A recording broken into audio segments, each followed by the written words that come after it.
In today's video, we'll be reviewing and celebrating the baby shower of the Microsoft Flight Simulator 2020. We'll take a look at all of the good, the bugs, and some of the missing features as well.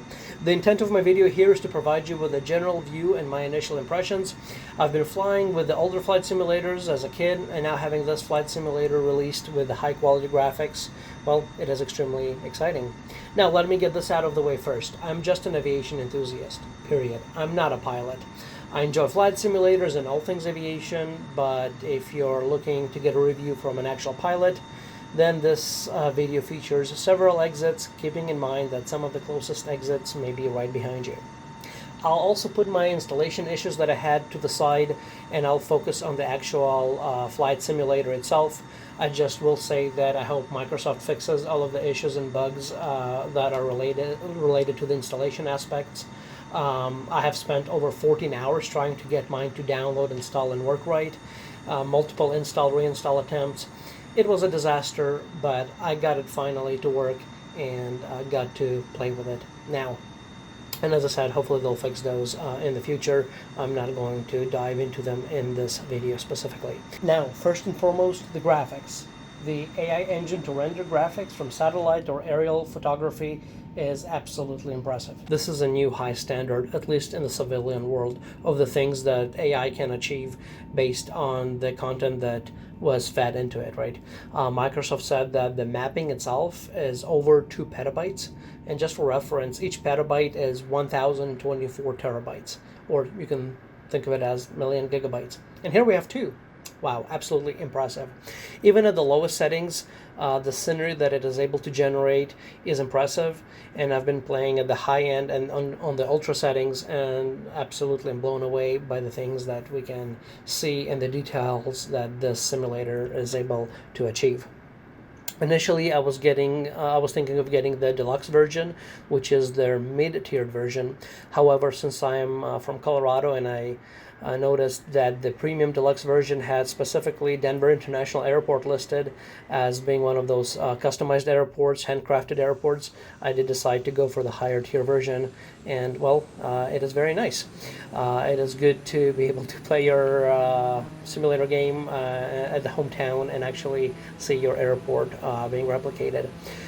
Due to Microsoft bugs and glitches, it took extra time for the premium content to actually get to be delivered to my computer and installed, but once that was done, seeing the iconic Denver International Airport was great to look at. I loved that. Some items were still missing, however, but overall they did a pretty good job at the handcrafted airports, at least the ones that I have seen so far. I can really recognize the highways, the malls, towers, and fly really kind of VFR flying. You can really recognize your town, your city, and navigate based on those landmarks. No other flight simulator can achieve anything close to that.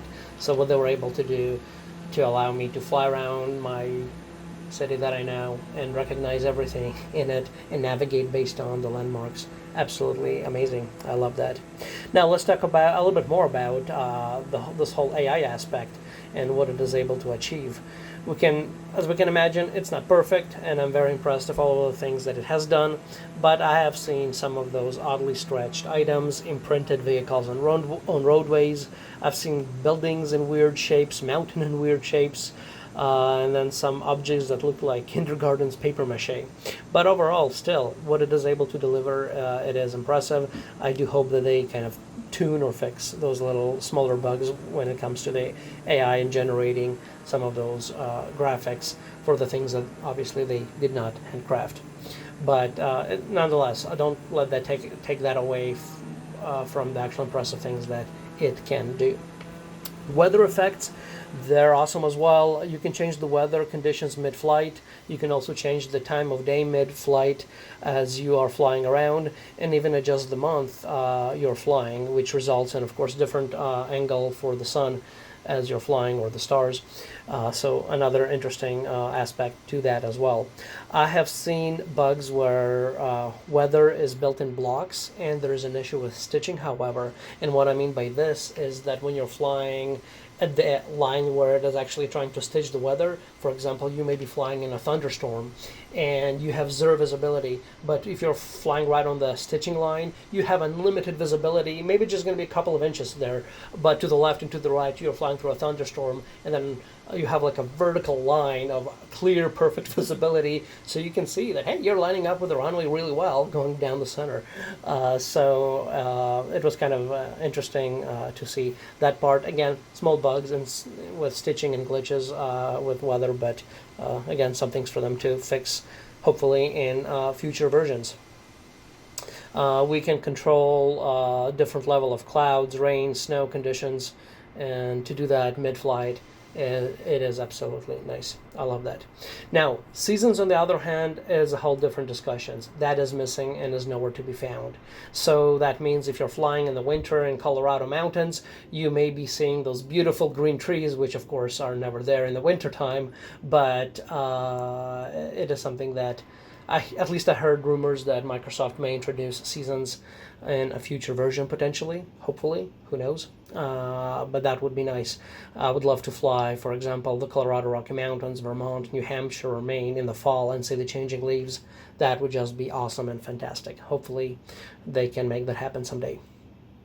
Let's talk about sound. I love it. The details that they did with sound is also impressive as well. It's top-notch, and the details that I have observed are absolutely fantastic. I started one of the trips from a gate, and it was an A320, and when you start up the game from a gate, you basically have to do a cold start, so you start up the whole plane, the engines, etc. And the engine sounds for the startup were awesome as well. They even replicated the PTU, which is the hydraulic power transfer unit that produces this weird barking sound. So, you know, if you're a passenger on a plane, you hear it under your feet and you're wondering what the heck's going on. They even were able to capture that on engine startup. The landing touchdown sounds are also different based on the quality of your landing. So I think they must have visited United and Ryanair to get those audio recording samples for the game. As for air traffic control, well, if it's a game, well, it's there. If it's a simulator, there's more work that needs to be done. I had odd and strange behaviors with it, with all of the things I've tried with it so far. Sometimes it functions as a drunk controller from what I noticed. Some are logic errors or bugs, some are missing action where you're expecting an action, some sounds or text are not being played that you expected to play. By play I mean the audio. Some are not triggering what you're expecting it to trigger. So a lot of weirdness when it comes to air traffic controller aspect that I've tried. Sometimes it will like do some sort of a bounce back and forth as you're flying, where you're kind of ending in an endless loop, going back, approach to tower, approach, back and forth without actually getting the instructions that you need. So we'll see if Microsoft will ever address those items. Autopilot, I'm not going to comment too much about it because I think it needs improvements on both ends.